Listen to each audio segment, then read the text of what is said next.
வேட்டி அடி ஓரிய கதையை நாளைக்கு புயல் கரையை கடக்க போகுது. இன்றைக்கே மழை லேசாக பெஞ்சிட்டு இருக்கு. அப்படியே எப்படின்னா அமைதியாக இருக்கும். புயலுக்கு முன்னாடி அமைதியாக தான் இருக்கும் அப்படின்னு சொல்லுவாங்க.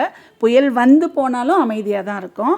நாளைக்கு பார்க்கலாம் எப்படி காற்று அடிக்குதுன்னு சொல்லிட்டு. ஆனால் காற்றுலாம் அதிகம் இருக்கக்கூடாது, எந்த ஒரு பிரச்சனையும் இல்லாமல் எப்பவும் போல் அப்படியே கரையை கடந்து லேசாக அண்ணாண்ட எங்கேயாவது தட்டிட்டு போயிடணும். இந்த புயல்லாம் அடிச்சதுன்னா தாங்க முடியாதுங்க. நீங்கள் நிறைய பார்த்துருப்பீங்க. தானே புயல்லாம் கேள்விப்பட்டிருக்கீங்களா? எனக்கு தெரிஞ்சு தானே புயலில் ஓடுலாம் பறந்து பறந்து பறந்து வீட்டுக்குள்ளே விழுந்துச்சு. தண்ணி டேங்கெல்லாம் ஓடி போச்சு. கேட்டெல்லாம் அப்படியே இரும்பு கேட் இருக்குல்ல, வெளியில் இருக்குது, அதெல்லாம் ஆடிச்சு. அப்படியே அவ்வளவு வேகமாக காற்றடிச்சது தானே புயல். அந்த மாதிரி ஒரு புயலை பார்த்ததே இல்லைங்க. அந்த மாதிரி எந்த புயலும் வரக்கூடாது. அப்படியே காற்று லேசாக அப்படியே பறந்து போயிடணும்.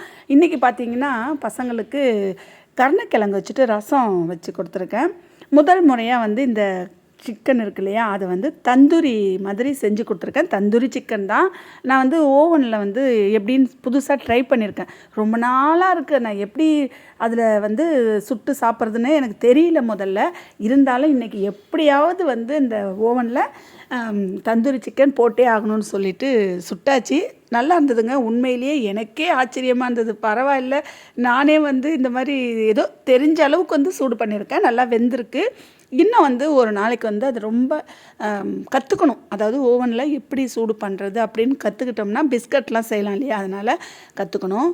இன்றைக்கி ரசத்துக்கு இவ்வளோதாங்க. ஓரியோவுக்கும் கருப்பனுக்கும் முட்டை வேக போட்டிருக்கேன். முட்டை வந்து சாப்பாட்டில் பிசைஞ்சு தயிர் கூட சேர்த்து கொடுக்கலான்னு இருக்கேன். இப்போ முட்டை ஒரு கலராக வந்திருக்கு. அது நாட்டுக்கோழி முட்டை கலரில் இருக்குது. ஆனால் அந்த முட்டை உள்ளே உடச்சி நம்ம பொரியல் பண்ணுறதுக்கு ஊற்றுறோன்னு வச்சுக்கோங்க, ஆம்லேட் போடுறதுக்கு, அப்போ ஒரு மாதிரி ரெட் கலராக இருக்குது. அது பார்க்கவே சரியாக நல்லா இல்லை. ஏன் இந்த முட்டையெல்லாம் விற்கிறாங்க கடையிலன்னு தெரியல. எப்பவும் போல் சாதாரண வெள்ளை கலரில் வர முட்டையே கொடுத்தா கூட பரவாயில்ல, இதுங்களுக்கு சமைச்சு போட்டுடலாம். இப்போ என்னமோ கலராக வருது. அது நான் நாட்டுக்கோழி முட்டைன்னு சொல்லி ஏமாந்துட்டேன். கடைசியாக பார்த்தீங்கன்னா அது சாதாரண முட்டை தான் அப்படின்னு சொன்னாங்க. இருந்தாலும் அதை உடச்சி ஊற்றும் போது ரொம்ப சிகப்பாக வர்றது சரி வர பிடிக்கல.